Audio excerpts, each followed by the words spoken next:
Olá, eu sou o professor Antônio Marcos, bem-vindo ao nosso canal Administração Antônio Marcos. Nós estamos fazendo estudo de projetos e hoje nós vamos começar a falar sobre cronograma.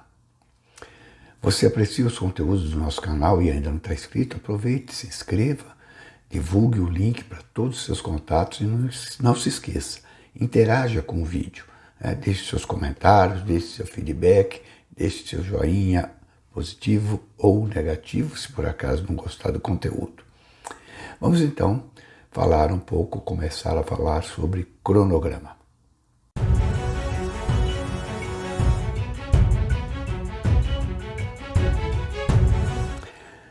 Vamos começar relembrando alguns aspectos importantes, para a gente poder entender adequadamente o conteúdo de hoje.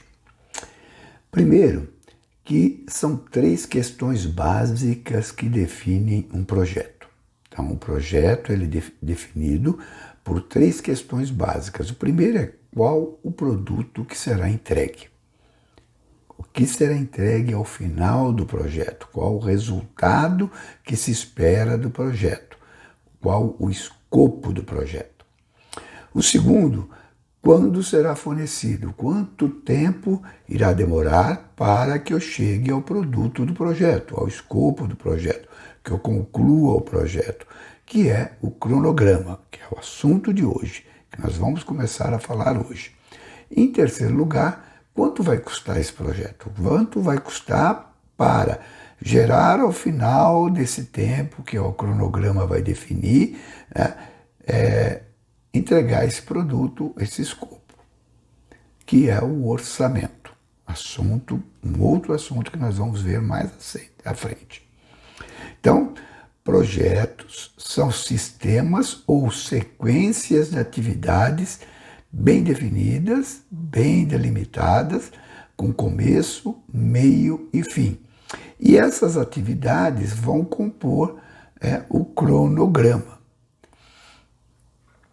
O cronograma, o que é? É a representação gráfica da distribuição dessas atividades e a relação de dependência que existe entre essas atividades durante um determinado período de tempo.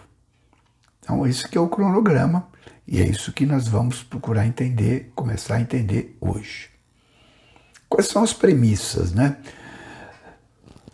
Lembrando, o cronograma é um calendário de realização de um plano. Eu tenho um calendário, o início e o término do calendário do projeto, distribuído por uma série de atividades.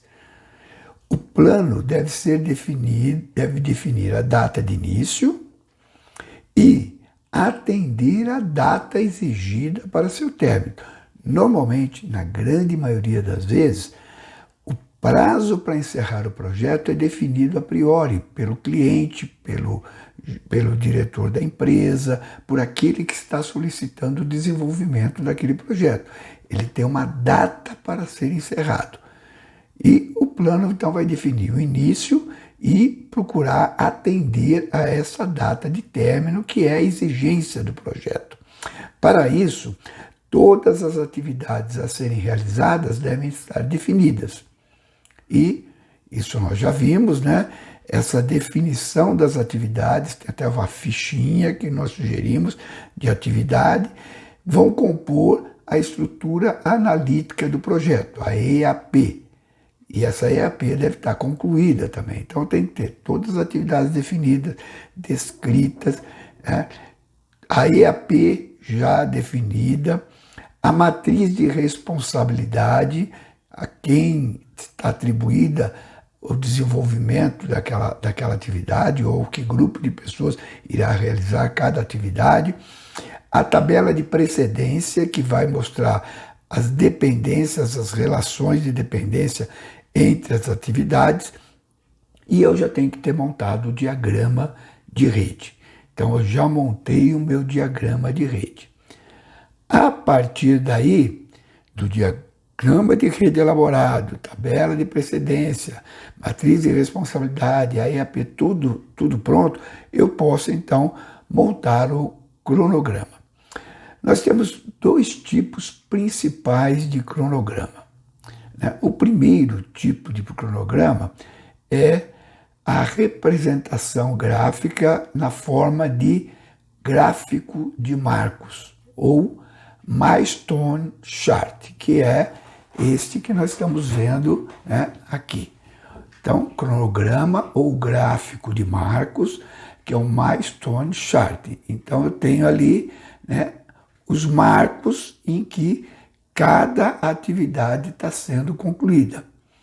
É um tipo de cronograma que é utilizado, mas não é aquele que prevalece nos projetos. O que prevalece nos projetos é o cronograma tradicional que nós já conhecemos, né, que é isso aqui, ou gráfico de barras, que é nada mais, nada menos que o gráfico de Gantt. Gantt, né, aquele profissional de administração que é contemporâneo a Taylor, lá no início, final do século XIX, início do século XX.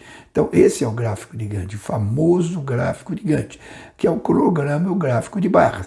Então, eu tenho as atividades, cada barra representa uma atividade e ela demonstra num calendário o tempo de duração dessa atividade, quando ela começa, quando ela se encerra, e as demais atividades.